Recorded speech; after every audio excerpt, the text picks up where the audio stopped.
This is antelope. It's a kind of a milkweed, and y'all know who likes milkweed. It's the only plant. There's about 64 different kinds of milkweed in central Texas, but milkweed's the only plant that monarchs will lay their eggs on. When the caterpillars hatch from the eggs, they eat the sap from the milkweed, and that's what makes them toxic to birds. That's why so many other butterflies mimic them.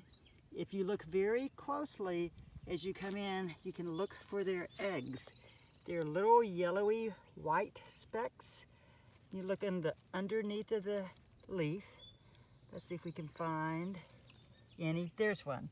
So you see how very tiny they are. Here's my finger, little bitty. So I'll take this leaf with the egg home because this is out in the horse pasture.